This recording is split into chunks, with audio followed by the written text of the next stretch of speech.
ನನ್ನ ಹೆಸರು ಗೌರಮ್ಮ ನಂದೀಶ್ ಅಂತ ನೆಲಮಂಗಲ.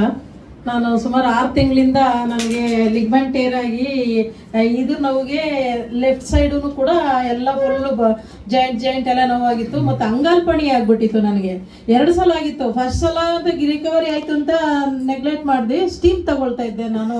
ಹಳೆ ಇಟ್ಕೆ ಕಲ್ ಮೇಲೆ ಉಪ್ಪು ಹಾಕಿ ಸ್ಟೀಮ್ ತಗೊಳ್ಳಮ್ಮ, ಇದಕ್ಕೆ ಮೆಡಿಸಿನ್ ಇಲ್ಲ ಅಂತ ಡಾಕ್ಟರ್ ಹೇಳಿದ್ರು. ಸ್ಟೀಮ್ ತಗೊಂಡ ಫಸ್ಟ್ ವಾಸಿ ಆಯ್ತು. ನೆಕ್ಸ್ಟ್ ತಿರ್ಗ ಮತ್ತೆ ಅಂಗಾಲಲ್ಲಿ ಆಗ್ಬಿಡ್ತು. ಇಮಿಡಿಯಲಾಗಿ ತಿರ್ಗ ನೆಕ್ಸ್ಟ್ ಅಂಗಾಲ ಆಯ್ತು. 3 ತಿಂಗಳಿಂದ ಎಣಗ್ತಾ ಇದ್ದೆ. ನಮ್ಮ ಪಲ್ಸ್ ನಮ್ಮ ಜೂನಿಯರು ಕಾಂತರಾಜು ಅಂತ ಅವ್ರ ಮನೆಗೆ ನಮ್ಮ ಮೇಡಮ್ ಹೋಗಿದ್ರಂತೆ.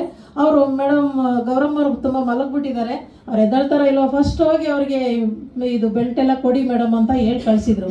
ಮೇಡಮ್ ಬಂದ್ರು. ಮೇಡಮ್ ನಾನು ನೆಗ್ಲೆಕ್ಟ್ ಮಾಡಿದೆ, ಅಯ್ಯೋ ಡಾಕ್ಟ್ರೇ ಆಗಲ್ಲ ಅಂದಿದ್ದು, ಇನ್ನು ಇದ್ರಲ್ಲಾಗುತ್ತಾ ಮೇಡಮ್, ನಾನೇ ನೆಗ್ಲೆಕ್ಟ್ ಮಾಡೇ ಬಿಟ್ಟಿದ್ದೆ. ಆಮೇಲೆ ಮೇಡಮ್ ಬಂದ್ರು, ಬೆಲ್ಟ್ ಕೊಟ್ರು. ಮತ್ತೆ ನನಗೆ ಒಂದು ಮ್ಯಾಗ್ನೆಟ್ ಚಿಕ್ಕದು ಮ್ಯಾಗ್ನೆಟ್, ಆ ಸಣ್ಣ ಮ್ಯಾಗ್ನೆಟ್ ಏನ್ ಮಾಡಿದ್ರು, ಅದನ್ನ ಕಾಲಿಗೆ ಅಂಗಾಲಿಗೆ ಹಾಕ್ಬಿಟ್ಟು ಒಂದು ಸ್ಟಿಕ್ಕರ್ ಹಾಕಿದ್ರು. ಅಂದ್ರೆ ನಾವು ಕೈಗೆ ಗಾಯಕ್ಕೆ ಹಾಕಿರೋದು ಒಂದು ಸ್ಟಿಕ್ಕರ್ ಹಾಕಿರೋ. ಅದರಿಂದ 3 ದಿನಕ್ಕೆ ಆ ಮೂಳೆ ಎಲ್ಲ ಸೌದ್ಬಿಟ್ಟು ನನಗೆ ಅದು ರಿಕವರಿ ಆಗೋಯ್ತು. ನಾನು ಮೀಟಿಂಗ್ ಬಂದೆ ನೆಲಮಂಗಲಕ್ಕೆ.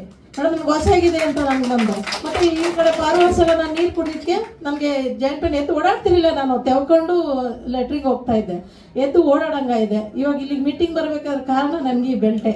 ನಾನು ಏನು ಬ್ಯಾಟ್ರಾಸ್ ಏನೂ ತಗೊಂಡಿಲ್ಲ, ಬಟ್ ಸ್ಯಾಂಪಲ್ ಬೆಲ್ಟ್ ತಗೊಂಡಿದ್ದೀನಿ ಅಷ್ಟೇ. ಸ್ಯಾಂಪಲ್ ಬೆಲ್ಟ್ ನೀರು ಕುಡಿತಾ ಇದ್ದೀನಿ ನಾನು. ಇನ್ನ ಬೆಡ್ಡು ಏನೂ ತಗೊಂಡಿಲ್ಲ. ಇಷ್ಟಕ್ಕೆ ನನಗೆ ರಿಕವರಿ ಆಗಿದೆ. ನನಗೆ ನನ್ನ ಜೂನಿಯರ್ಗೆ ಈ ಥರ ಆಗಬೇಕು, ಎಲ್ಲರಿಗೂ ಇದೇ ಥರ ಆರೋಗ್ಯ ಸುಧಾರಿಸ್ಬೇಕು ಅನ್ನೋದೇ ನನ್ನ ಆಸೆ. ನನ್ನ ಆರೋಗ್ಯ ಸುಧಾರಿಸಂಗೆ ಎಲ್ರಿಗೂ, ನನಗೆ ಚಿಕ್ಕ ವಿಷಯಕ್ಕೇನೆ ನನಗೆ ದೊಡ್ಡ ಕಾಯಿಲೆ ವಾಸಿ ಆಗಿದೆ ಅಂದರೆ, ದೊಡ್ಡದಾಗಿ ಮ್ಯಾಟ್ರ್ ತಗೊಂಡ್ರೆ ಎಲ್ರಿಗೂ ವಾಸಿ ಆಗುತ್ತೆ, ಎಲ್ರಿಗೂ ರೋಗ ಮುಕ್ತ ಆಗ್ತೀವಿ ಅಂತ ನನ್ನ ಅನಿಸಿಕೆ. ನನ್ನ